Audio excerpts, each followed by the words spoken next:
Hello दोस्तों। तो कैसे हैं आप लोग। दोस्तों आज की क्लास में हम स्टार्ट करने वाले हैं क्लास 10 चैप्टर 3 का एक्सरसाइज 3.2 एनसीईआरटी मैथ्स। तो इस चैप्टर के इस एक्सरसाइज में हम सीखेंगे सब्स्टिट्यूशन मेथड, जिसको प्रतिस्थापन विधि भी कहते हैं।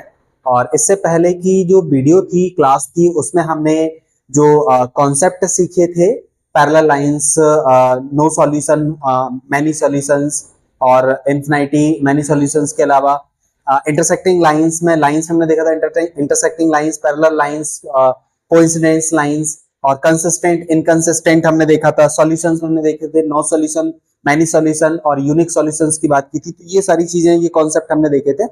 अगर आपने वो वीडियो नहीं देखा है तो प्लेलिस्ट 2024-25 में आपको ये सारी चीजें देखने को मिल जाएंगी, वहां पर आप देख करके इस चीज को और समझ सकते हैं।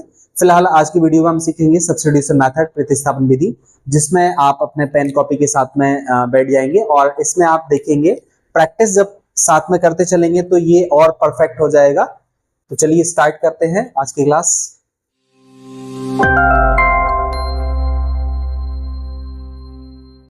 आज की इस क्लास में हमें सब्स्टिट्यूशन मेथड में पहले हम देखेंगे we shall explain the method of substitution. Substituting का मतलब मैं समझा देता हूं पहले। सब्स्टिट्यूटिंग का मतलब क्या होता है, हिंदी में प्रतिस्थापन का मतलब क्या होता है।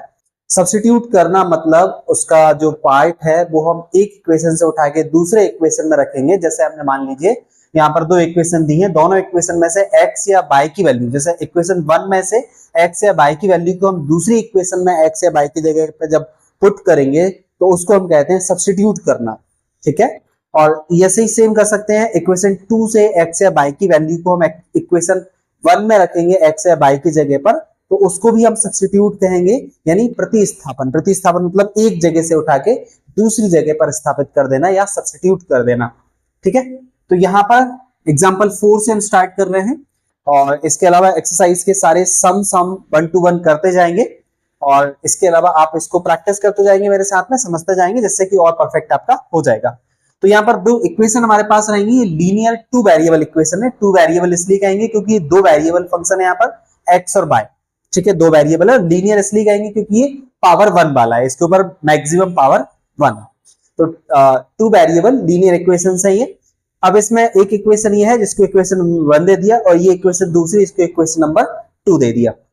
अब इसमें हम देखेंगे कोई भी इसमें से इक्वेशन उठाएंगे, इक्वेशन 1, इक्वेशन 2, दो में से कोई भी इक्वेशन उठा करके हम उससे x या y की वैल्यू निकालेंगे और फिर जो x और y की वैल्यू हम निकाल रहे हैं उसको हम इक्वेशन नंबर 1 में पुट करेंगे, यानी सब्स्टिट्यूट करेंगे। तो चलिए सबसे पहले हमने यहाँ पर देखा स्टेप 1 में पहले हम क्या करेंगे, we pick either of the equations and write one variable in terms of the other. Let us consider the equation number 2। इतना सारा लैंग्वेज लिखने की जरूरत नहीं है, आप सीधा लिखेंगे y इक्वेशन 2, y इक्वेशन 2।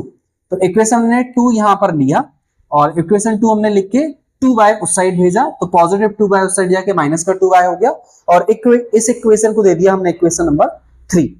अब इस इक्वेशन 3 से जो x की वैल्यू है, चूंकि हमने इसको इक्वेशन 2 से बनाया है, ये हमने इक्वेशन 2 लिया था, इसलिए इस x की वैल्यू को 1 में पुट करेंगे या सब्स्टिट्यूट करेंगे।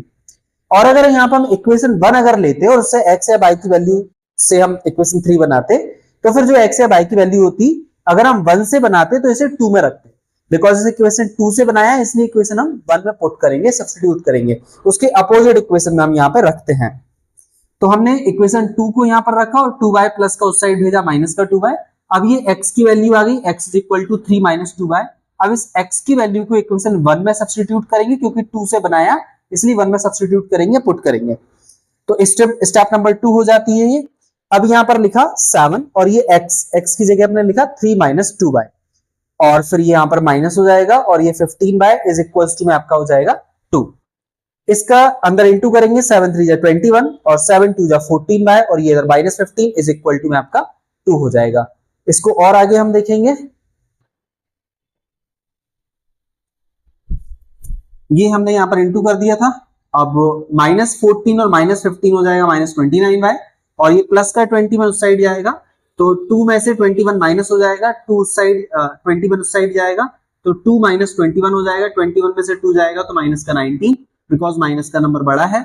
अब यहाँ पर ये माइनस से माइनस कट जाएगा और 29 क्रॉस मल्टीप्लाई में चला जाएगा, 29 क्रॉस मल्टीप्लाई में जाएगा तो y की वैल्यू 19/29, ये हमारी y की वैल्यू आ जाएगी। अब इस y की वैल्यू को इक्वेशन नंबर 3 में सब्स्टिट्यूट करेंगे तो हमें डायरेक्टली x की वैल्यू मिल जाएगी। इस y की वैल्यू को हम इक्वेशन 1 या 2 में से भी किसी में पुट कर सकते हैं, सब्स्टिट्यूट कर सकते हैं। बाय द वे, क्योंकि हमें यहाँ पर x की वैल्यू डायरेक्ट मिल जाएगी, y की वैल्यू रखने से ज्यादा इक्वेशन में x y इधर उधर नहीं करना पड़ेगा, इसलिए हम इसको 3 में पुट करना प्रेफर करते हैं। तो y की वैल्यू को हमने सब्स्टिट्यूट किया इक्वेशन नंबर 3 में, तो यहाँ पर ये x इज इक्वल टू 3 फिर ये माइनस और ये हमारा ये 2 और ये y, तो y की जगह पर ये y की वैल्यू 19 रखा। अब बिकॉज ये 2 से 29 कैंसिल नहीं हो रहा है तो 2 का 19 में इंटू कर दिया, 19 2 38 हो जाएगा। और हम जब एलसीएम लेंगे तो 29 का इसमें इंटू करके और ये जो 38 होगा उसको माइनस कर देंगे, तो ऐसा करके हम आ जाएगा 49/29। मैं यहाँ पर आपको करके बताता हूँ। तो ये जब इसका अंदर इंटू हो जाएगा, 19 2 38 हो जाएगा, 3 माइनस 38/29। फिर एलसीएम लेंगे तो 3 का 29 में इंटू हो जाएगा, 3 9 27 का 7, 2 कैरी, 3 2 6 7 8, 87 माइनस 38/29 और ये 17 में से 8 जाएगा तो आपका बचेगा 9। फिर इसने इसको दे दिया तो ये हो जाएगा 7 में से 3 जाएगा 4, 49/29 आ जाएगा x की वैल्यू। इसको हम वेरीफाई भी करते हैं, जैसे हमने x की वैल्यू 49/29 आ गई और y की वैल्यू हमारी 19/29 आ गई, तो x और y की जो दोनों वैल्यू आई हैं उन दोनों वैल्यू को हम इक्वेशन 1 या इक्वेशन 2 में रख के जो हमारा LHS या RHS दोनों इक्वल हो जाता है तो हम बोलते हैं कि हमारी x की वैल्यू सही है, मतलब ये वेरीफाई हो जाता है कि x और y की वैल्यू एकदम करेक्ट है बिना किसी गलती के। तो यहाँ पर वेरिफिकेशन यहाँ पर बताया भी है स्टेप बाय स्टेप एग्जांपल्स में ही, तो वहां पे आप देख सकते हैं। अदरवाइज सिंपल है कि आप इक्वेशन 1 या 2 किसी में भी x और y की दोनों वैल्यू को पुट करके LHS RHS इक्वल कर लेते हैं, तो वहां पर आपका आंसर वेरीफाई हो जाता है। अब हम यहाँ पर देखेंगे equation example number, next example 4 इससे पहले हमने सॉल्व किया था और ये हमारा एग्जाम्पल नंबर 5।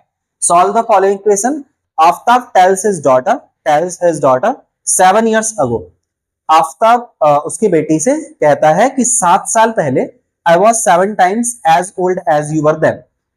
7 साल पहले I was 7 times, मैं 7 गुना ज्यादा बड़ा था, as you old as you were then, जब आप 7 साल पहले थे तब मैं आपसे 7 गुना बड़ा था।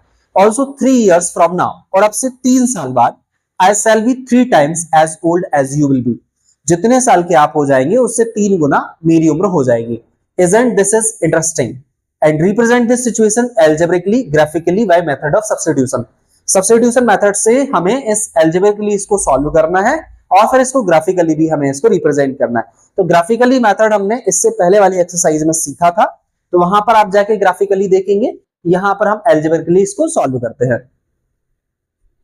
तो पहले हमने देखा इसको s और t मान लिया, अदरवाइज हम x और y भी लेट कर सकते हैं। Let x and y, x हम मान लेंगे एज ऑफ आफ्ताब और y हम मान लेंगे एज ऑफ डॉटर। यहाँ पर x और y की जगह s और t लिखा है तो वो भी लेट कर सकते हैं। तो s हमने आफ्ताब की एज मान ली और t हमने डॉटर की एज को मान लिया। The pair of linear equation, तो s यहाँ पर 7 साल पहले की बात कर रहे हैं तो s माइनस 7, जो आफ्ताब की एज होगी 7 साल पहले 7 कम होगी, s माइनस 7, और क्योंकि 7 टाइम्स बड़ा था वो डॉटर से, इसलिए डॉटर में 7 का इंटू करके दोनों को इक्वल बना लिया। तो डॉटर की एज t माइनस 7 और इसमें 7 का इंटू क्यों, क्योंकि आफ्ताब 7 टाइम्स बड़ा था डॉटर से। अब यहाँ पर 7 का t में इंटू करेंगे 70 और 7 7 जो हो जाएगा 49। फिर यहाँ पर s और t को एक साइड बुला लेंगे, तो यहाँ पर s माइनस 70 और 42 चाहे तो इसी साइड रखा रहने देंगे या इक्वल के उस साइड ले जाके रख देंगे हम। और दूसरी इक्वेशन में वो बोल रहे हैं कि 3 years later या 3 साल बाद, 3 साल बाद मतलब 3 प्लस हो जाएगा, तो s प्लस 3, और क्योंकि 3 साल बाद 3 टाइम्स ज्यादा होगी आफ्ताब की एज उसके डॉटर से, इसलिए डॉटर की एज में 3 साल बाद की जो डॉटर की एज होगी उसमें 3 से मल्टीप्लाई कर दिया, तो 3t और फिर 3 3 जा 9 हो जाएगा, और फिर 3t को इस साइड बुला लेंगे तो s माइनस 3t और प्लस 3 उस साइड जाके 9 से माइनस हो जाएगा तो 6 बन जाएगा। तो ये हमने देखा, दोनों इक्वेशंस को हमने सॉल्व करके ये इक्वेशन 1 और इक्वेशन 2 बनाया। अब इन दोनों इक्वेशन को सब्स्टिट्यूशन मेथड से सॉल्व करेंगे, तो यहां से इक्वेशन नंबर 2 हमने यहां पर रखा, माइनस 3t को उस साइड लेगा प्लस 3t हो जाएगा, और s equal to 3t plus 6 में s की जो वैल्यू है उसको हम इक्वेशन 1 में सब्स्टिट्यूट कर देंगे, तो ये s की जगह लिख दिया 3t प्लस 6, और फिर ये -70, तो ये -70 +42 इज इक्वल टू 0। अब यहाँ पर प्लस का 3t और माइनस का 70 हो जाएगा माइनस का 40, और यहाँ पर प्लस का 6 और प्लस का 42 हो जाएगा 48, इक्वल के उस साइड जाएगा माइनस का 48, माइनस से माइनस कैंसिल हो जाएगा, 4 क्रॉस मल्टीप्लाई में नीचे चला जाएगा, तो t की वैल्यू 4 का 48 में डिवाइड करेंगे तो 12 आ जाएगा। t की वैल्यू आपकी यहाँ पर 12 हो जाएगी। अब इस t की वैल्यू को इक्वेशन 1 या 2 किसी में भी सब्स्टिट्यूट करेंगे, तो जैसे कि यहाँ पर इक्वेशन 2 में सब्स्टिट्यूट कर दिया, -3t उस साइड जाएगा +3t, और t की जगह यहाँ पर 12 सब्स्टिट्यूट कर दिया, 12 3 हो जाएगा 36 में 6 प्लस करेंगे तो 42, ऐसे यहाँ पर 42 हो जाएगा। Age of Aftab will be 42 years and age of daughter has will be 12 years in present. तो आई होप ये बात समझ में आ गई होगी, सिंपल था। अकॉर्डिंग टू द क्वेश्चंस हमने अलजेब्रिकली दोनों इक्वेशंस को सेट करके उनको जो इक्वेशन 1 और 2 हमने बनाया, उसके बाद जैसे इससे पहले हमने क्वेश्चन किया था वैसे ही दो में से किसी भी इक्वेशन को उठा करके हम इस तरीके से सॉल्व कर सकते हैं। अब जरा हम कुछ ये एग्जांपल्स हमने दो समझे, एक नॉर्मल एग्जांपल था, एक लैंग्वेज वाला था। इसी से अब हम क्वेश्चंस पे आते हैं एक्सरसाइज पर, और एक्सरसाइज के कुछ सम्स को ट्राई करते हैं। ये क्वेश्चंस आप यहाँ पर दिमाग लगा के थोड़ा सा ट्राई करेंगे, एग्जाम्पल नंबर 6 और एग्जाम्पल नंबर 7। अगर कोई कंफ्यूजन होता है या डाउट होता है या चीज प्रॉब्लम होती है तो आप मुझे कमेंट बॉक्स में बता सकते हैं, जिससे कि मैं आपको वहां पर एक्सप्लेन करके एक अलग सेपरेट वीडियो में समझा दूंगा। अब हम यहाँ पर 3.2 जो एक्सरसाइज है, इसमें हम जो कुछ क्वेश्चंस दिए हैं इनको ट्राई करते हैं कुछ करने की, इसको सॉल्व करने की सब्स्टिट्यूशन मेथड से। तो सब्स्टिट्यूशन मेथड, इससे पहले हमने देखा कि दो इक्वेशन होती हैं, दोनों इक्वेशन में से किसी भी एक इक्वेशन को हम लेकर के उसमें से x या y की वैल्यू को निकालते हैं, जिसको इक्वेशन नंबर 3 बोल देते हैं, और फिर उस x या y की वैल्यू को हम अपोजिट इक्वेशन, जैसे 1 से अगर ले रहे हैं तो 2 में सब्स्टिट्यूट करते हैं, और 2 से अगर ले रहे हैं तो 1 में सब्स्टिट्यूट करते हैं। तो इस तरीके से हम x या y को सॉल्व करते हैं। ठीक है, तो यहाँ पर जो पहला क्वेश्चन है इसको हम जरा सॉल्व करेंगे। हमारा क्वेश्चन है x plus y is equal to 14, equation 1, और दूसरी इक्वेशन है x minus y is equal to 4। इसको इक्वेशन 1 दे दिया, इसको इक्वेशन 2 दे दिया। अब जरा इन दोनों इक्वेशन को हम सॉल्व करते हैं। ये हमारा इक्वेशन 1 है, x plus y is equal to 14, दूसरा x minus y is equal to 4। इसमें से कोई भी इक्वेशन ले लेंगे, जैसे हम 1 ले लेते हैं, y इक्वेशन 1, तो x plus y is equal to 14, y उस साइड भेज दीजिए, या x को भी भेज सकते हैं, तो अपन y को भेज देते हैं। यहाँ पर x is equal to 14 minus y, ये इक्वेशन नंबर 3 यहाँ पर आ गई, जहां पर हमें x की वैल्यू मिल गई है, बट नॉट प्योर, यहाँ पर y भी है, इसलिए इसको हमने अभी इक्वेशन नंबर 3 दे दिया।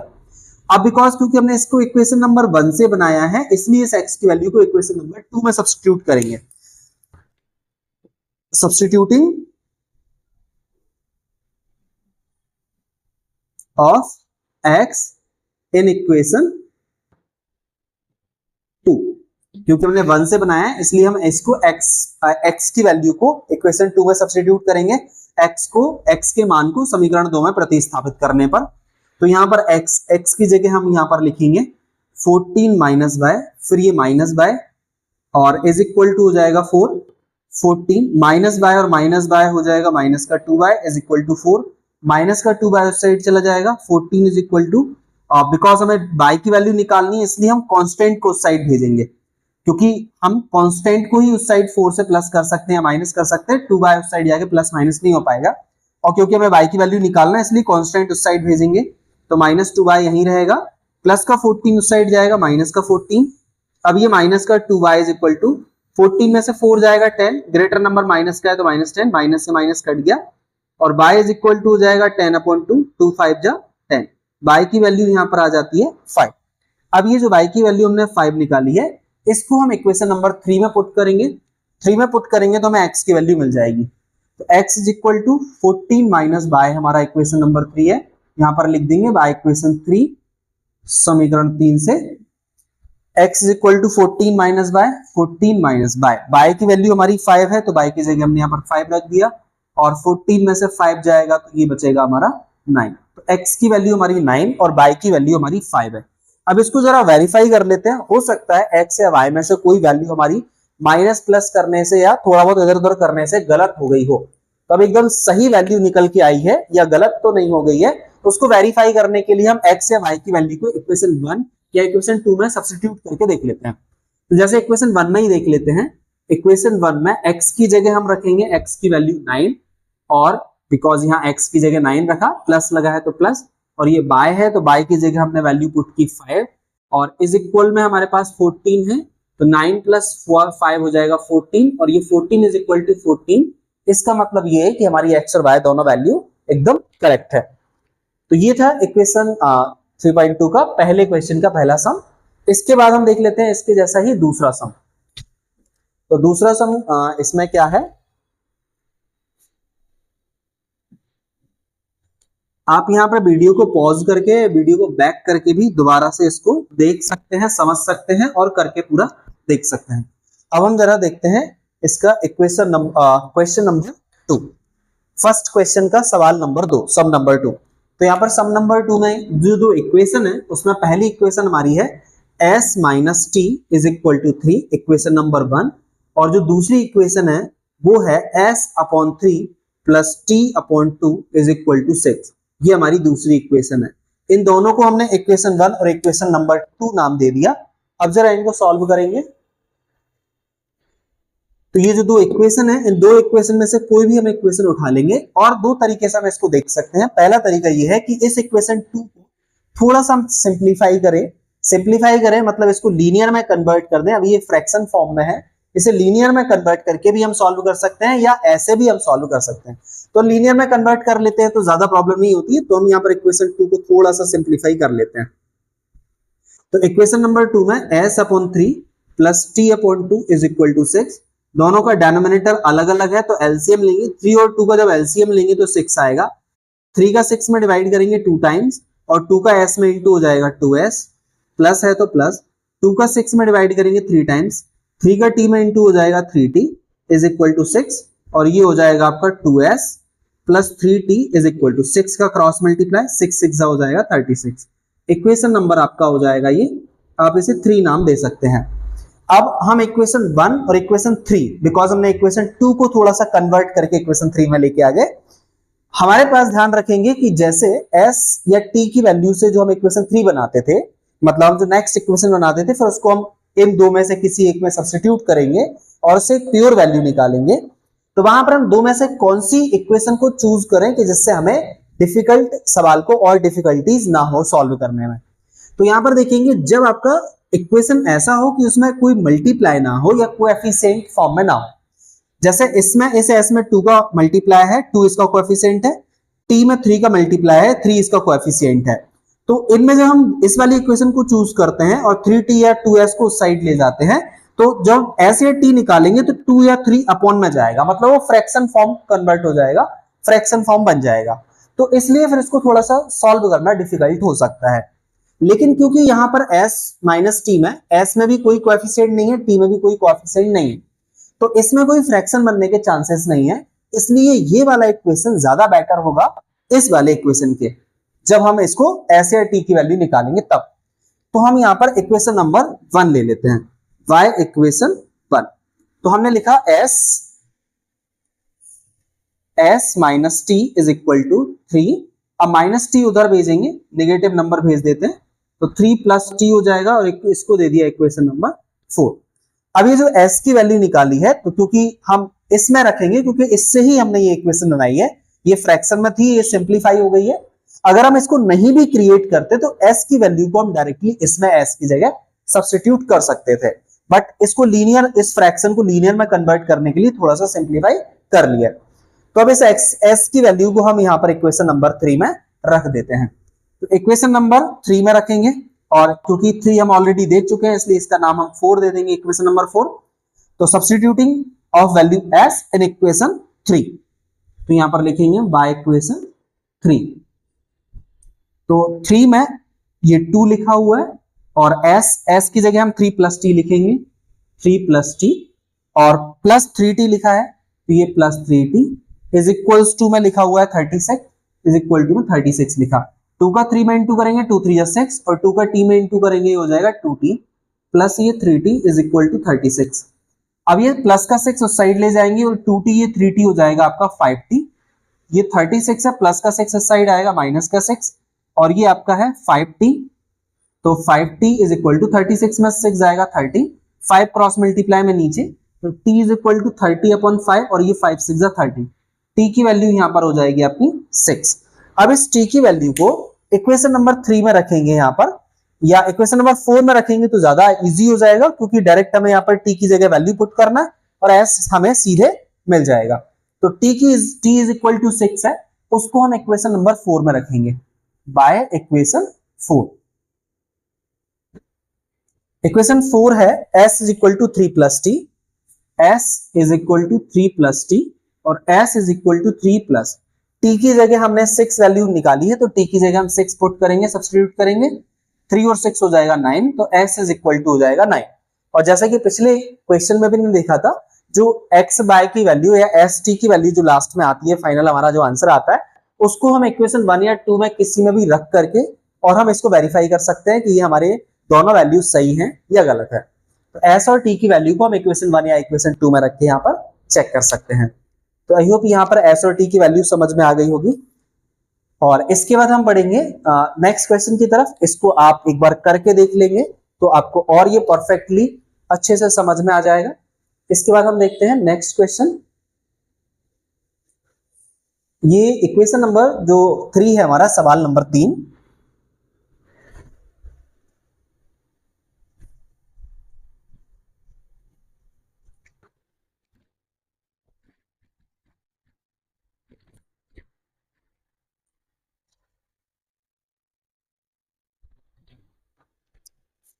सम नंबर 3 में है 3x minus y is equal to 3, 3x minus y is equal to 3, और 9x minus 3y is equal to 9, 9x minus 3y is equal to 9। इसको इक्वेशन नंबर 1 दे दिया, इसको इक्वेशन नंबर 2 दे दिया। जैसे हमने इससे पहले जो सवाल किए थे, सेम उसी तरह इक्वेशन 1 और इक्वेशन 2 को हम सॉल्व करेंगे।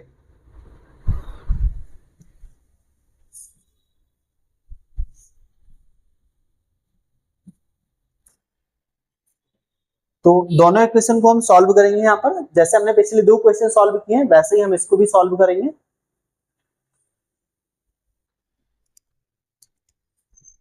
यहाँ पर इक्वेशन 1 या इक्वेशन 2 में से, जैसे मैंने आपको पहले भी बताया था कि आप देखेंगे इक्वेशन 1 या इक्वेशन 2 में कोई एक ऐसी इक्वेशन होगी जहां पर x या y में कोई कोएफिशिएंट ना हो। तो इक्वेशन 1 में हमें दिख रहा है y का कोएफिशिएंट नहीं है, यानी y में किसी नंबर का मल्टीप्लाई नहीं हो रहा है, तो ये इक्वेशन ज्यादा बेटर रहेगी इसको चूज करने के बजाय।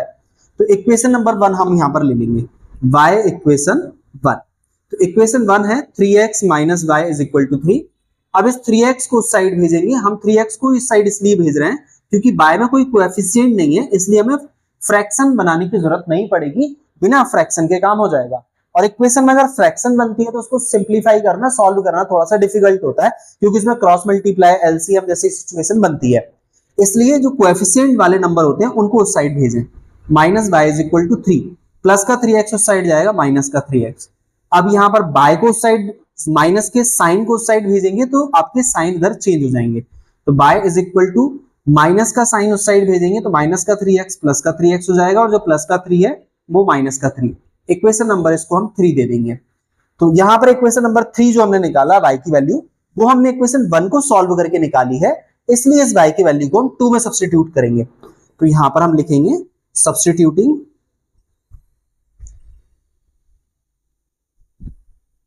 Of value by in equation 2।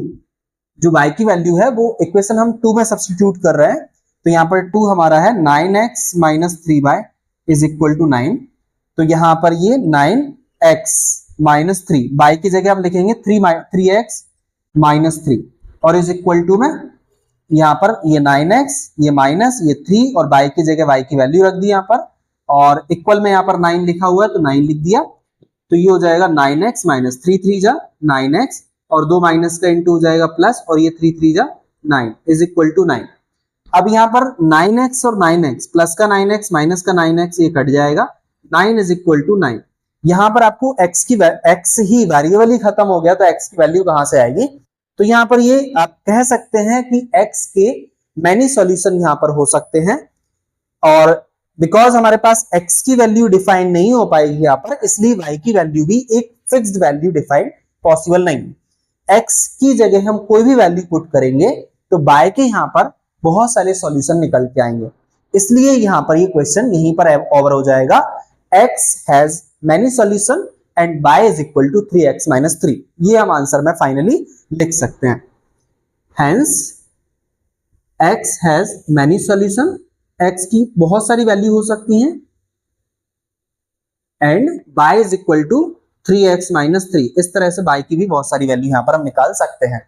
ठीक है, तो इस क्वेश्चन को यहीं पर समाप्त कर देते हैं, ओवर कर देते हैं, क्योंकि यहां पर x की वैल्यू डिफाइन करना पॉसिबल नहीं है। चलिए इसके बाद हम देखते हैं नेक्स्ट सवाल, नेक्स्ट सम। इसके बाद जो फोर्थ सम है हमारा 0.2x plus 0.3y is equal to 1.3, 0.4x plus 0.5y is equal to 2.3। तो इक्वेशन 1 में हम देखते हैं जो फोर्थ सम है इसमें इक्वेशन 1 और इक्वेशन 2 है, तो यहां पर हम लिख लेते हैं 0.2x plus 0.3y is equal to 1.3 और 0.4x plus 0.5y is equal to 2.3। इसको इक्वेशन नंबर 1 दे दिया, इसको इक्वेशन नंबर 2 हमने यहां पर दे दिया। दोनों को हम सॉल्व करेंगे। तो बिकॉज हम देखेंगे इक्वेशन 1 में पॉइंट के बाद यहां पर इक्वल के साइड देखेंगे, पॉइंट के बाद 1 डिजिट यहां पर है, 1 डिजिट यहां पर है और पॉइंट के बाद 1 डिजिट यहां पर है, इसलिए पॉइंट से पॉइंट हम यहां पर हटा सकते हैं। उसका एक रीजन हम देख लेते हैं ऐसा हम क्यों कर रहे हैं, क्योंकि देखिए पॉइंट ये तो मल्टीपल वाला नंबर है, तो एक नंबर हमारा 0.2 है, तो यहां पर हम पॉइंट के बाद 1 डिजिट है इसलिए पॉइंट हटा के नीचे एक 0 यानी 10 लगा सकते हैं, और पॉइंट के बाद यहां पर भी 1 डिजिट है, ये तो मल्टीपल नंबर है y इसलिए उसको डिजिट में नहीं गिनेंगे। पॉइंट के बाद यहां पर 1 डिजिट है इसलिए इसका पॉइंट हटा के भी नीचे 1 0 लगाया, इधर भी पॉइंट के बाद 1 डिजिट है इसलिए पॉइंट हटा के नीचे 1 0 लगाया। दोनों का डिनोमिनेटर सेम है, यहां पर बाय लगा हुआ था, दोनों का डिनोमिनेटर सेम है इसलिए एक बार लिखेंगे, ऊपर के नंबर एज इट इज लिखेंगे इज इक्वल टू 13/10 और ये डिनोमिनेटर से डिनोमिनेटर इक्वल की सिचुएशन में कैंसिल हो जाता है, तो ऊपर हमारे पास बचता है 2x plus 3y is equal to 13। तो ये सिचुएशन बन जाती है। अभी मैंने आपको कहा भी था कि इक्वल के इस साइड जितने भी नंबर हैं इन सब में पॉइंट के बाद एक एक डिजिट है और इक्वल के उस साइड भी जो नंबर है उसमें भी पॉइंट के बाद 1 डिजिट है, इसलिए हम ऐसा कर सकते हैं। अगर इक्वल के इस साइड या उस साइड किसी भी नंबर में थोड़ा सा अलग होता, जैसे पॉइंट के बाद यहाँ 2 डिजिट होते या यहाँ 2 डिजिट होते, तो ऐसा कर पाना पॉसिबल नहीं था। फिर ये हो सकता था कि उसको इस तरह से हमें सॉल्व करके और जो रियल सिचुएशन बनती वो हम करते, लेकिन यहाँ पर इसको हम सीधा डायरेक्ट ये लिख सकते हैं। ठीक है, तो इसको हम दे देते हैं इक्वेशन नंबर 3, और ऐसे ही इक्वेशन नंबर 2 भी सॉल्व करेंगे तो यहाँ पर ये हो जाएगा आपका 4x plus 5y is equal to 23। इसको इक्वेशन नंबर 4 दे दिया। जैसे 1 और 2 सॉल्व करते वैसे ही हम 3 और 4 को सॉल्व कर देंगे यहाँ पर। तो इक्वेशन 3 और 4 में ऐसी एक भी इक्वेशन नहीं है जहां पर x या y में कोई कोएफिशिएंट ना हो, तो दो में से हमें कोई भी इक्वेशन तो चूज करनी ही पड़ेगी। तो जिस इक्वेशन में छोटे नंबर कोएफिशिएंट हो, छोटे नंबर x या y में मल्टीप्लाई हो, तो वो वाली इक्वेशन चूज करेंगे जिससे कि ज्यादा बड़ा अपॉन में नंबर डिनोमिनेटर नंबर ना बने। तो इक्वेशन नंबर 3 हमने यहां पर लिया बाय इक्वेशन 3 समीकरण 3 से 2x plus 3y is equal to 13। अब यहां पर 2x या 3y दो में से किसी को भी हम उस साइड भेज देंगे, तो 3y को भेज देते हैं, 2x is equal to 13 minus 3y। अब ये 2 क्रॉस मल्टीप्लाई में चला जाएगा, तो x is equal to 13 minus 3y upon 2, और ये इक्वेशन नंबर हम दे देंगे। 3 और 4 दे चुके हैं, तो इसको इक्वेशन नंबर 5 हमने यहाँ पर दे दिया। अब इस x की वैल्यू को, बिकॉज हमने इसको 3 से क्रिएट किया है, इसलिए हम इस x की वैल्यू को 4 में सब्स्टिट्यूट करेंगे। तो 4 में सब्स्टिट्यूट करने के लिए हम यहां पर लिखेंगे इन इक्वेशन 4। तो 4 में 4x और x की जगह हम लिखेंगे ये पूरा 13 minus 3y, x is equal to 13 minus 3y upon 2 है, इसलिए x की जगह पे लिख देंगे 13 माइनस 3y अपॉन 2, और फिर यहां पर लिखा है प्लस 5y, तो ये प्लस का 5y इज इक्वल टू में लिखा है 23, इज इक्वल टू में 23 लिखा है यहां पर। अब हम देखेंगे ये डिनोमिनेटर में 2 है और ये ब्रैकेट का मतलब मल्टीप्लाई होता है और ये ऊपर 4 दिया है, तो ये 2 से 4 कैंसिल कर सकते हैं, 2 1 जा 2, 2 2 जा 4। अब ये जो 2 बचा है 2 का अंदर मल्टीप्लाई हो जाएगा, 2 का 13 में इंटू 26 और 2 का 3 में इंटू करेंगे तो 6 बाय और प्लस का 5 bye is equal to 23। 6y में से 5y, डिफरेंट साइन है, ये माइनस का ये प्लस का, इसलिए सब्सट्रैक्ट हो जाएगा। डिफरेंट यानी अलग अलग साइन है, तो 6y में से 5y जाएगा तो बाय, बड़े नंबर के आगे माइनस ले इसलिए माइनस बाय, प्लस का 26 उस साइड चला जाएगा तो 23 माइनस 26, माइनस का y, इसमें भी डिफरेंट साइन है, ये प्लस का ये माइनस का, इसलिए सब्सट्रैक्ट हो जाएगा। 26 में से 23 जाएगा, 3 बचेगा, माइनस का नंबर बड़ा है माइनस, माइनस से माइनस कट जाएगा और y इज इक्वल टू हो जाएगा हमारा 3। अब इस y की वैल्यू को इक्वेशन नंबर 5 में सब्स्टिट्यूट कर देंगे तो y इक्वेशन 5, तो 5 में हम देखेंगे x is equal to 13 minus 3y upon 2 है, x is equal to 13 minus 3y upon 2, तो x is equal to 13 minus 3y, y की जगह हम 3 रखेंगे तो ये हो जाएगा 3 इंटू 3 अपॉन में 2, ये 3 लिखा और y की जगह में 3 पुट कर दिया तो ये x इज इक्वल टू हो जाएगा 13 माइनस 3 3 जा 9 upon 2, x is equal to 13 में से 9 जाएगा तो 4 बचेगा और ये हो जाएगा 4 अपॉन 2, ये 2 2 जा 4, x इज इक्वल टू आपका आ जाएगा 2, x की वैल्यू यहाँ पर 2 और y की वैल्यू 3 हो जाएगी। x और y की दोनों वैल्यू को इक्वेशन 1 या इक्वेशन 3 4 में से किसी में भी पुट करके आप वेरीफाई कर सकते हैं कि आपका आंसर x और y सही आ रहा है। इससे पहले के क्वेश्चन में मैंने बताया कि कैसे वेरीफाई करना है। आई होप ये भी समझ में आ गया होगा। इसको आप जब एक बार करके देखेंगे, खुद से करके देखेंगे तो और ये परफेक्टली आपको बन जाएगा, समझ में आ जाएगा। फिर भी कोई प्रॉब्लम या डाउट होता है तो आप मुझे कमेंट बॉक्स में कमेंट करके बता सकते हैं, जहां मैं इसको आपको अलग से एक सेपरेट डाउट वीडियो में सॉल्व करके समझा दूंगा। इसके बाद हमारा नेक्स्ट क्वेश्चन आता है सवाल नंबर 5, sum number 5, √2x plus √3y is equal to 0, √3x minus √y is equal to √8y is equal to 0। तो इक्वेशन 1 हमने यहाँ पर लिखा √2x plus √3y is equal to 0, equation number 1 नाम दे दिया। दूसरा है √3x minus √8y is equal to 0, equation number 2 नाम दे दिया इसको। अब दोनों इक्वेशंस को हम सॉल्व करके x और y की वैल्यू फाइंड करेंगे। तो यहां पर हमने इक्वेशन 1 को देखा, इक्वेशन 1 और 2 में से कोई भी एक इक्वेशन को चूज करेंगे यहां से, तो बिकॉज दोनों में ही कोएफिशिएंट लगे हुए हैं x और y के साथ, इसलिए छोटे कोएफिशिएंट वाला ये है तो हम इक्वेशन 1 ले लेंगे, y इक्वेशन 1 ये है √2x plus √3y is equal to 0।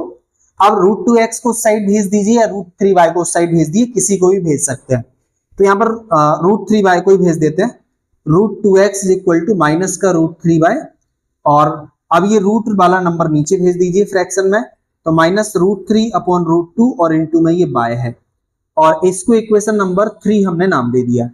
x की इस वैल्यू को हमने बिकॉज 1 से बनाया है इसलिए इसे 2 में सब्स्टिट्यूट करेंगे, तो यहां पर हम लिखेंगे इन इक्वेशन 2, तो यहां पर लिखा √3 और x की जगह हम ये x की वैल्यू लिखेंगे, तो माइनस का √3 अपॉन में √2 इंटू में बाय, और इज इक्वल टू में माइनस लिखा हुआ है ये, तो ये माइनस और रूट का 8 लिखा हुआ है, फिर ये बाय लिखा हुआ है, इज इक्वल टू में 0 है। अब बिकॉज ये इससे कैंसिल होगा नहीं और इससे ये करेंगे नहीं क्योंकि ये बीच में माइनस लगा है, तो अब यहां पर इसका ऊपर इंटू हो जाएगा, √3 का √3 में इंटू हो जाएगा तो 3, क्योंकि रूट के अंदर 2 3 बन जाएंगे तो पेयर बन जाएगा, इसलिए एक 3 बाहर आ जाएगा, तो यहां पर हो जाएगा √3 इंटू √3 हो जाएगा 3, माइनस लगा इसलिए माइनस, और अपॉन में √2, और ऊपर ये बाय है तो ये आपका -3y और अपॉन में √2, और ये माइनस का √8y इज इक्वल टू 0। अब एलसीएम लेंगे तो √2 का √8 में इंटू हो जाएगा, तो रूट के अंदर वाले नंबर का रूट के अंदर वाले नंबर में इंटू हो जाता है, तो ये माइनस का 3y, 2 का 8 में इंटू हो जाएगा तो माइनस का 16y, और इज इक्वल टू फिर √2 को क्रॉस मल्टीप्लाई 0 में करेंगे तो 0। अब यहां पर हो जाएगा माइनस का 3y और 16 का स्क्वायर रूट, यानी 16 मतलब होता है 4 इंटू 4, तो 4 का पेयर बन जाएगा इसलिए एक 4 बाहर निकल जाएगा, और ये बाहर बाय पहले से ही है, इज इक्वल टू 0, -3 और -4 हो जाएगा माइनस का 7y इज इक्वल टू 0, -7 0 के डिवाइड में चला जाएगा, तो 0 डिवाइडेड बाय -7, 7 का 0 में डिवाइड करेंगे तो y इज इक्वल टू हो जाएगा टोटल 0। अब इस y की वैल्यू को इक्वेशन नंबर 3 में सब्स्टिट्यूट करेंगे, तो यहां पर लिखेंगे हम y इक्वेशन 3 समीकरण 3 से इक्वेशन नंबर 3 है -√3 upon √2 y, -√3 upon √2 y is equal to 0, तो -√3 अपॉन √2 और क्योंकि y की वैल्यू 0 आ गई है तो इसलिए y की जगह रखा 0 और यहाँ पर इज इक्वल टू 0। तो ये हो जाएगा आपका √3 का √2 का इसमें 0 में डिवाइड हो जाएगा, तो ये हो जाएगा यहाँ पर 0। तो ये था हमारा, एक सेकेंड यहाँ पर कुछ थोड़ा सा मिस्टेक, सॉरी। इक्वेशन नंबर 3 हमारा है x is equal to minus √3 upon √2। हम x लिखना भूल गए थे वहां पर। x is equal to minus √3 upon √2 into y है x is equal to minus √3। अब यहाँ पर अपॉन में √2 लिखा है तो अपॉन में √2 और बाय की जो वैल्यू है, बाय की वैल्यू हमारी 0 है, इसलिए बाय की जगह हमने रख दिया यहाँ पर 0। अब 0 का इसमें इंटू करेंगे तो 0, तो x की वैल्यू भी यहाँ पर 0 निकल जाएगी, x भी 0 हो जाएगा, बाय भी 0 हो जाएगा। तो ये अब समझ में आ गया होगा और बहुत इजी क्वेश्चन था। आप रूट देख के कई बार हम डर जाते हैं, जबकि इतना डिफिकल्ट नहीं होता है। बेसिक मैथ्स अगर कैलकुलेशन ठीक है तो इजीली हमको ये बन जाएगा। आई होप ये बात समझ में आ गई होगी। इसको आप करके देखेंगे, दिमाग लगाएंगे थोड़ा सा, कोई डाउट होगा तो आप मुझे बता देंगे। इसके बाद हम देखते हैं नेक्स्ट सवाल, और इसको आप लोग फटाफट नोट कर लीजिए, वीडियो को पॉज करके या वीडियो को बैक करके। चलिए, तो ये है हमारा जो 3.2 एक्सरसाइज का सवाल नंबर 6, यानी पहले क्वेश्चन का लास्ट सवाल। तो ये 6th नंबर का जो सम है उसमें इक्वेशन लिखी हुई है 3x अपॉन में 2 माइनस 5y अपॉन में 3 इज इक्वल टू -2, और दूसरी इक्वेशन हमारे पास लिखी हुई है x upon 3 plus y upon 2 is equal to 13 upon 6। तो ये सवाल नंबर 6 की जो दोनों इक्वेशन थी वो हमने यहाँ पर नोट कर ली। अब जरा इनको फटाफट दोनों को हम सॉल्व करके देख लेते हैं।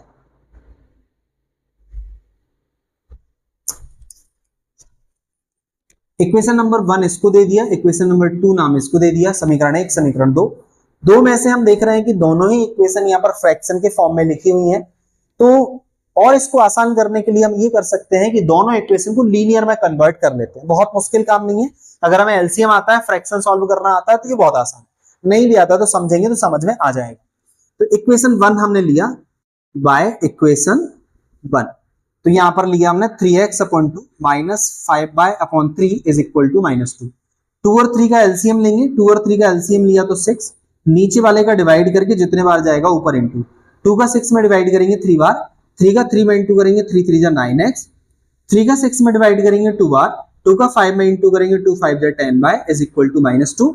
तो ये हो जाएगा 9x माइनस का 10y इज इक्वल टू, ये क्रॉस मल्टीप्लाई 6 2 जा 12। इक्वेशन नंबर 3 इसको नाम दे दिया, जो हमने इक्वेशन 1 से यहाँ पर इसको लीनियर में कन्वर्ट करके बनाया। उसके बाद हम देखेंगे इक्वेशन नंबर 3 को 2 को हम बनाएंगे।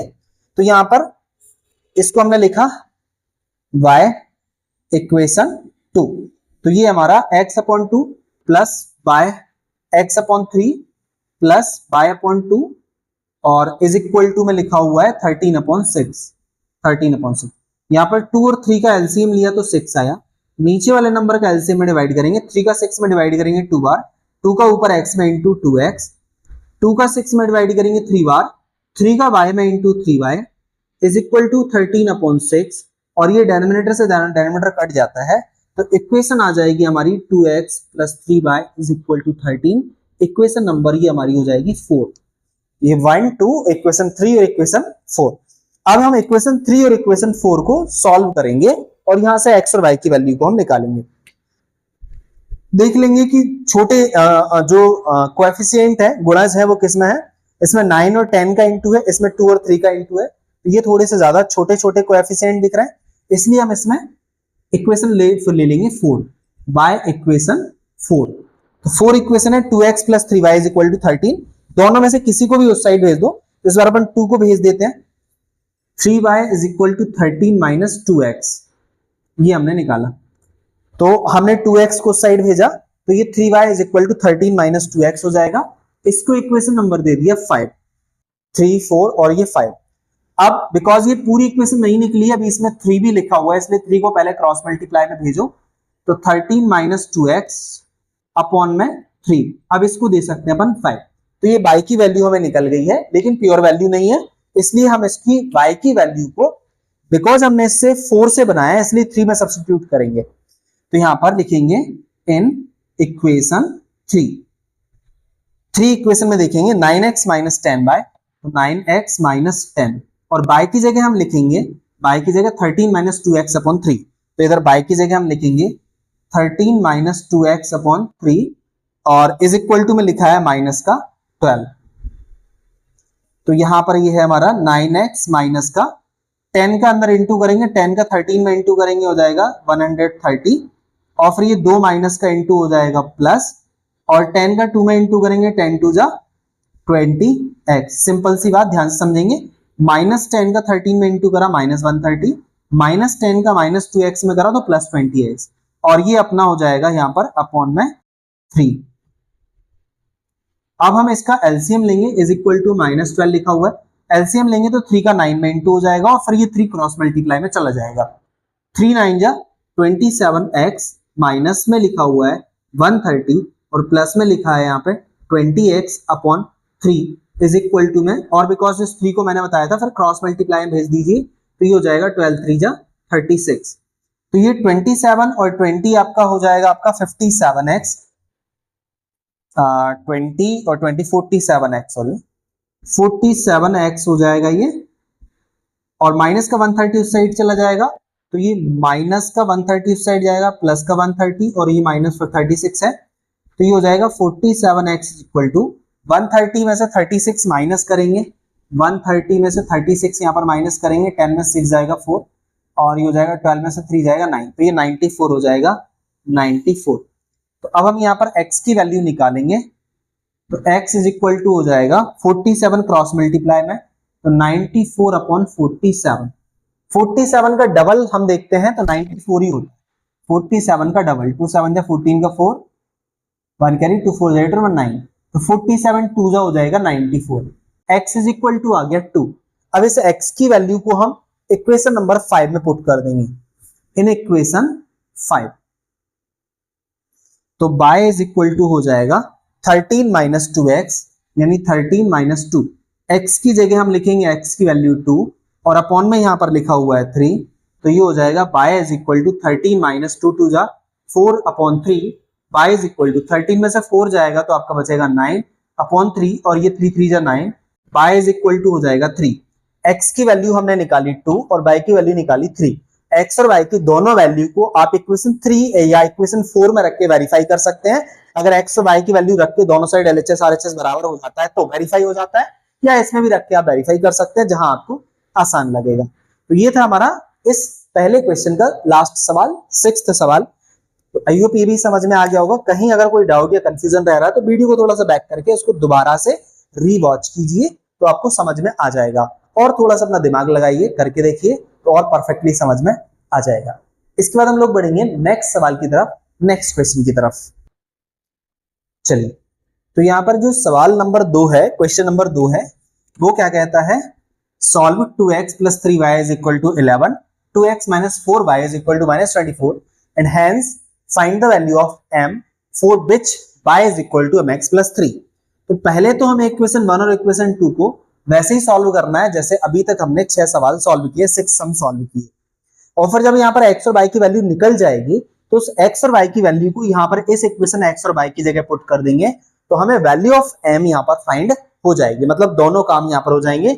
ये सब्स्टिट्यूशन मेथड से सॉल्व हो जाएगा और यहाँ से हमें m की वैल्यू भी मिल जाएगी। तो चलिए हम यहाँ पर इक्वेशन लिख लेते हैं। हमारी पहली इक्वेशन है 2x plus 3y is equal to 11, दूसरी इक्वेशन है 2x माइनस का 4y is equal to minus का 24, और जो ये वाली इक्वेशन है ये भी हम यहाँ पर लिख लेते हैं, y is equal to mx plus 3, ये भी हमने यहाँ पर लिख लिया। अब हम इक्वेशन नंबर 1 इसको दे देंगे और इक्वेशन नंबर 2 इसको दे देंगे, और दोनों इक्वेशन को हम यहाँ पर पहले सॉल्व करके x और y निकालेंगे, उसके बाद हम यहाँ पर x और y रख के m निकालेंगे। तो चलिए दो में से कोई भी इक्वेशन ले लीजिए, दोनों में लगभग कोएफिशिएंट सेम सिमिलर ही है। तो इक्वेशन 1 ले लेते हैं, y इक्वेशन 1, तो 2x plus 3y is equal to 11। अब 3y या 2x किसी को भी उस साइड भेज दीजिए, तो 3y को भेज देते हैं, 2x is equal to 11 minus 3y, और फिर 2 क्रॉस मल्टीप्लाई में चला जाएगा, तो x is equal to 11 minus 3y upon 2, ये हो जाएगा इक्वेशन नंबर 3। अब इस x की वैल्यू को इक्वेशन नंबर 2 में सब्स्टिट्यूट करेंगे, तो हम यहाँ पर लिखेंगे इन इक्वेशन 2, क्योंकि हमने इसको 1 से बनाया है, इसको इक्वेशन नंबर 1 से हमने बनाया है, इसलिए हम इसको 2 में सब्स्टिट्यूट करेंगे। तो इन इक्वेशन 2, तो यहां पर लिखा 2x minus 4y is equal to minus 24। तो यहां पर 2x की जगह ये x की वैल्यू हम रखेंगे, तो 11 माइनस 3y अपॉन 2, और ये माइनस का 4y is equal to minus 24। 2 से 2 कट जाएगा, तो 11 माइनस 3y माइनस का 4y is equal to minus 24, और ये 11 क्योंकि कांस्टेंट नंबर है इसलिए उस साइड ले जाएंगे, माइनस 3y और माइनस 4y हो जाएगा माइनस का 7y, 11 उस साइड चला जाएगा तो माइनस 24 माइनस 11 माइनस का 7y, ये आपका हो जाएगा यहाँ पर माइनस का 35, सेम साइन है, नंबर ऐड हो जाएगा, बड़े नंबर के आगे माइनस है, ये माइनस से माइनस कट जाएगा, बाय क्रॉस मल्टीप्लाई में जाएगा, तो 35 अपॉन 7 और 7 5 जा 35, तो बाय इज इक्वल टू आपका आ गया 5, y इज इक्वल टू आपका हो जाएगा 5। अब इस y की वैल्यू को हम क्या करेंगे, इक्वेशन नंबर 3 में सब्स्टिट्यूट कर देंगे, तो हम यहां पर लिखेंगे इन इक्वेशन 3, तो ये हो जाएगा x is equal to 11 minus 3, और y की जगह हमने यहां पर 5 हमारा आया तो y की जगह 5 रखेंगे, तो ये y की जगह 5 रख दिया, अपॉन में 2 लिखा हुआ है, तो x is equal to 11 minus 3 5 जा 15 upon 2, x is equal to 15 में से 11 जाएगा, माइनस का 4 अपॉन 2, 2 2 जा 4, x इज इक्वल टू हो जाएगा माइनस का 2, तो यहाँ पर हमें मिल जाता है x is equal to minus 2। अब इस x की वैल्यू भी हमें यहाँ पर मिल गई है और y की वैल्यू भी मिल गई है। इन x और y की दोनों वैल्यू को हम अगर चाहें तो वेरीफाई कर लें कि दोनों सही आए हैं कि गलत आए हैं, तो सही है या गलत है उसको वेरीफाई करने के लिए किसी भी इक्वेशन में रख के देख लेंगे। जैसे मान लीजिए इसमें रख देते हैं, वेरिफिकेशन आप लास्ट में रफ पेज पे कहीं पर भी यहाँ पर करके देख सकते हैं, तो यहां पर हमने लिखा वेरीफाई लिखा, तो 2x माइनस 4y, तो 2x की जगह लिखा, ये x है, x की जगह हम यहाँ पर माइनस 2 लिखेंगे, और माइनस 4, y की जगह हमने लिखा, y हमारा आया था 5, तो y की जगह हमने लिखा 5 इज इक्वल टू में हमारे पास लिखा माइनस का 24, तो 2 2 जा 4 और 4 5 जा 20 इज इक्वल टू माइनस 24, तो माइनस का 20 और माइनस का 4 हो जाएगा minus 24 is equal to minus 24, मतलब x और y की वैल्यू दोनों हमारी सेम है। हर सवाल में आप ऐसे ही वेरीफाई करेंगे, x और y की वैल्यू किसी भी एक इक्वेशन में रख करके LHS RHS दोनों इक्वल आ जाते हैं, तो मतलब वो हमारी x y की वैल्यू सही है। अगर दोनों साइड कुछ अलग आ रहा है तो मतलब x और y की वैल्यू में कुछ गलत हो गया है। आप सवाल को रीचेक करिए और देखिए कहां गलती हुई, फिर इसे सही कीजिए या दोबारा से उसको सॉल्व कीजिए। तो अब हम x और y की वैल्यू को इस इक्वेशन में रखेंगे जिससे कि हमें m मिल जाए, तो y is equal to mx plus 3, तो यहां पर y हमारा जो था वो 5 था, तो y की जगह हमने रखा 5 mx, x की जो वैल्यू हमारी -2 आई है इसलिए उसे ब्रैकेट में जरूर लिखें, -2 plus 3, 5 is equal to m का -2 में इंटू करेंगे तो -2m प्लस का 3, प्लस 3 इस साइड आ जाएगा, तो 5 minus 3 is equal to -2m, 5 में से 3 जाएगा 2 हो जाएगा माइनस का 2m, -2 क्रॉस मल्टीप्लाई में चला जाएगा, 2 अपॉन -2, 2 से 2 कट जाएगा तो ये हो जाएगा माइनस और ये 1, तो -1 आ जाएगा, या इसको लिख सकते हैं m इज इक्वल टू -1, तो ये हमें m की वैल्यू यहां से मिल जाएगी। तो आई होप ये बात समझ में आ गई। इस सवाल को हमने पहले सब्स्टिट्यूशन मेथड से सॉल्व किया, प्रतिस्थापन विधि से, जहां से हमने x और y निकाले, उसके बाद x और y को इस इक्वेशन में रख के m की वैल्यू फाइंड कर ली। आई होप ये भी बात समझ में आ गई होगी। अब इसके बाद हम पढ़ेंगे सवाल नंबर नेक्स्ट, या इसी सवाल का जो नेक्स्ट क्वेश्चन होगा। तो क्वेश्चन नंबर 3, नेक्स्ट सवाल हमारा क्वेश्चन नंबर 3 है, और यहाँ पर जो लीनियर पेयर यानी लीनियर इक्वेशन है, लीनियर मैंने बताया था कि इसमें कोई पावर नहीं लगी होती है, इसलिए इसको हम लीनियर कहते हैं। अब इसमें क्वेश्चंस हम रीड करेंगे, तो क्वेश्चन नंबर 3 में कुछ 4-5 सवाल हैं, मैं यहाँ पर आपको इक्वेशन बना के दूंगा, इक्वेशन बना के सॉल्व आप लोग करेंगे, और आंसर भी मुझे सभी जो भी यहाँ पर देख रहे हैं सवाल करेंगे वो कमेंट बॉक्स में अपने आंसर जरूर सेंड करेंगे, जिससे कि हम देख सकते हैं कि कितने बच्चों के सही आंसर आ रहे हैं। और जिसका भी कोई भी सवाल का आंसर नहीं आएगा तो वो मुझे बता देंगे सर इस क्वेश्चन नंबर 3 के इस सवाल का आंसर नहीं आ रहे हैं, या आप एक बार उसको अच्छे से 2 बार 3 बार करके देख लें पहले, और दोस्तों के साथ बैठ के सभी के साथ करके देखें, किसी ना किसी का तो आ ही जाता, दिमाग चलता है, तो वहां पर हम करके देख लेंगे, आंसर आ जाएगा, नहीं आएगा तो आप मुझे बताएंगे, तो उसको मैं अलग से जो डाउट वाली क्लास होगी उस डाउट क्लास में आपको सेपरेटली वहां पर वो समझा दूंगा।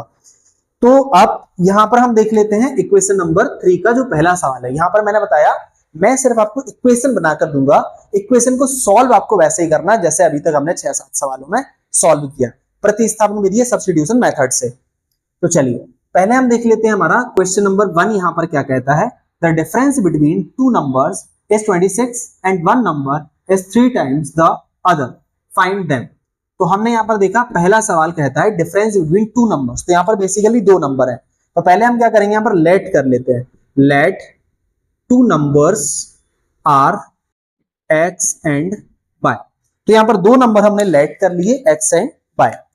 अब अकॉर्डिंग टू क्वेश्चन यहां पर लिखेंगे, क्वेश्चन के अकॉर्डिंग यानी प्रश्नानुसार, प्रश्न में कह रहा है डिफरेंस बिटवीन यानी एक्स और वाई दोनों में जो डिफरेंस है, अंतर है, वो कितना है 26। तो ये एक्स एंड वाई में डिफरेंस 26 आ गया, इसको इक्वेशन नंबर 1 दे दिया। एंड बाद में कहते हैं एंड के बाद कहते हैं one number is 3 times the other, एक नंबर यानी x जो है वो दूसरे नंबर का 3 टाइम्स ज्यादा है। जैसे मान लीजिए अगर आपका x यहां पर 36 हुआ तो y आपका जो है वो 12 होगा, क्योंकि जो x यानी एक नंबर है वो दूसरे नंबर का 3 टाइम्स है, तो दोनों इक्वल हो जाएंगे। तो सिंपल सी बात, one number is 3 times the other number हमारा y है। तो ये इक्वेशन नंबर 2 बन गई है। अब यहां पर 3y को इस साइड ले आइए या इसी को इक्वेशन नंबर 2 दे दीजिए, और ये x की वैल्यू जो 3y है वो यहां पर रख दीजिए। तो यहां पर जब आप रखेंगे तो 3y में से y जाएगा 2y, और 2 क्रॉस मल्टीप्लाई में जाके y की वैल्यू निकल जाएगी, और y की वैल्यू यहां पर सब्स्टिट्यूट करेंगे तो x की वैल्यू मिल जाएगी। आसान है, ये बहुत इजी सवाल यहां पर इक्वेशन बन गई है। तो x की वैल्यू डायरेक्ट यहां पर आप रख दीजिए, x की जगह पर 3y, और फिर यहां से y निकाल के इसमें रख दीजिए, x निकल जाएगा। तो ये दो इक्वेशन मैंने आपको बना के दिखा दी, आप इनको सॉल्व करेंगे सब्स्टिट्यूशन मेथड से। अब मैं आपको दूसरे वाले क्वेश्चन की जो इक्वेशन है वो बना के दिखा देता हूं। दूसरे वाले क्वेश्चन में कहते हैं the larger of two supplementary angles exceed the smaller by 18 degree, find them. तो यहां पर पहले सप्लीमेंट्री का मतलब समझिए, दो चीजें होती है, एक सप्लीमेंट्री एंगल और कॉम्प्लीमेंट्री एंगल। सप्लीमेंट्री एंगल में क्या होता है, एक सप्लीमेंट्री का मतलब होता है एंगल पेयर, तो ऐसे एंगल पेयर जिन दोनों को प्लस करने पर 180 डिग्री आए, और कॉम्प्लीमेंट्री का मतलब भी होता है एंगल पेयर। तो यहाँ पर दो एंगल ऐसे होते हैं कॉम्प्लीमेंट्री में जहां पर दोनों का सम करके 90 आए। तो जब दो एंगल को प्लस करने पर अगर 180 आता है तो उसे हम सप्लीमेंट्री कहते हैं। तो यहां पर हमने पहले लेट कर लेते हैं, let one number be x and other number be y. एक को हमने x मान लिया, दूसरे को हमने y मान लिया। अब यहां पर वी नो दैट करके हम लिखेंगे, we know that supplementary angle, sum of supplementary angle का जो सम होता है तो 180 डिग्री। तो x plus y is equal to 180 degree, equation number 1।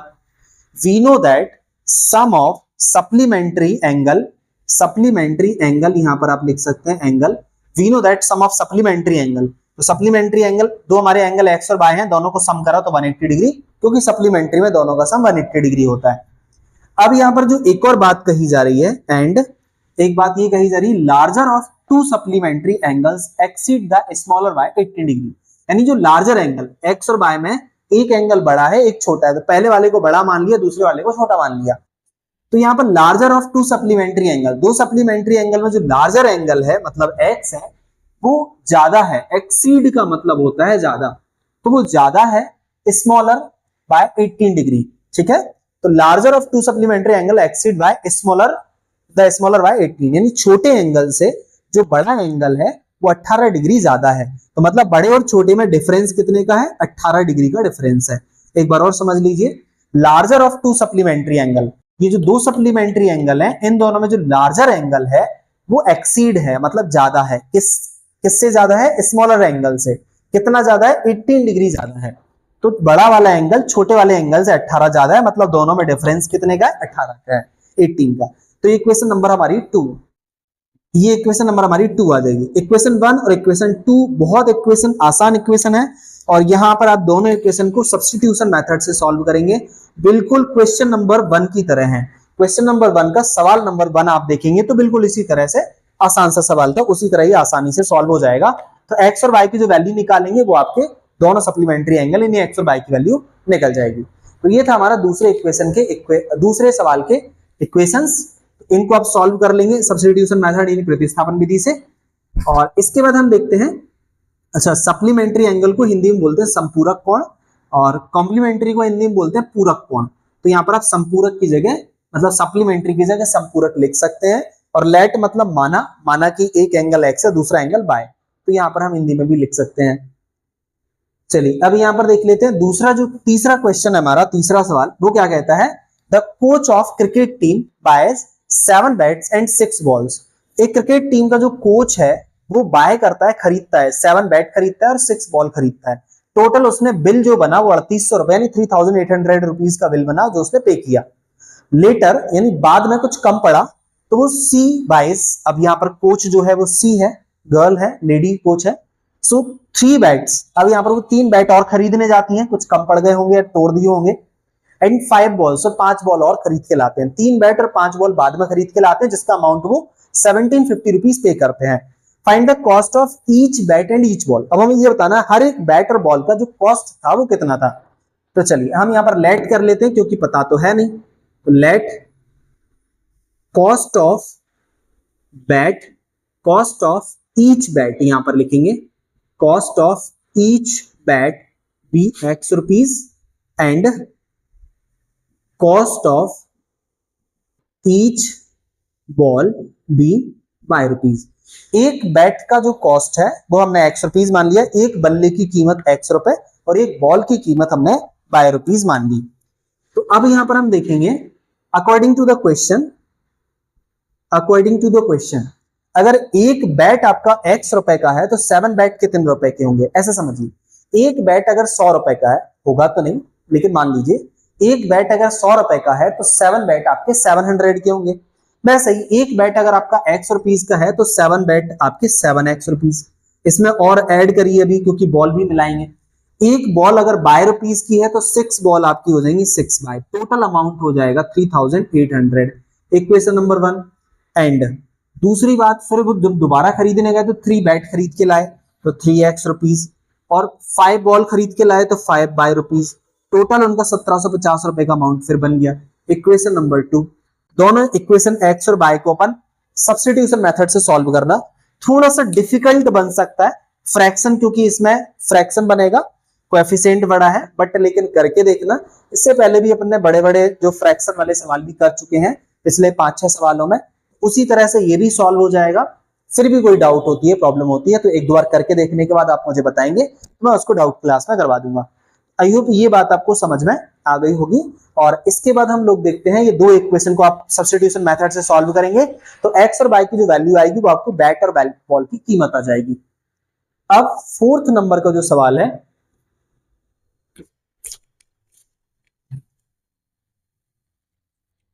Fourth number का जो सम है वो कहता है that taxi charges in city. Taxi जैसे ओला, उबेर, रैपिडो कोई भी हो सकता है। The taxi charges in city consist of fix charge together with the charge for the distance covered. तो दो तरह से चार्ज लगाते हैं ये टैक्सी। दो तरह के चार्ज, जैसे एक बुकिंग चार्ज होता है कि आपका ये फिक्स है, इतना अगर आपने बुक किया तो ये फिक्स लगेगा।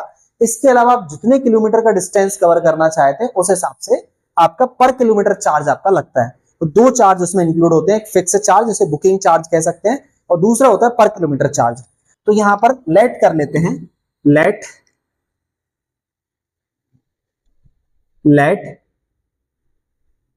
Fixed charge be x rupees. माना कि जो फिक्स चार्ज है, नियत किराया है, वो एक्स रुपीज मान लिया। एंड एक जो हमारा एक और चार्ज है जिसको अपन पर किलोमीटर चार्ज कहेंगे, पर किलोमीटर चार्ज, प्रति किलोमीटर किराया आपका बाय रुपीज मान लिया। प्रति किलोमीटर जो किराया है पर किलोमीटर चार्ज उसको बाय रुपीज मान लिया।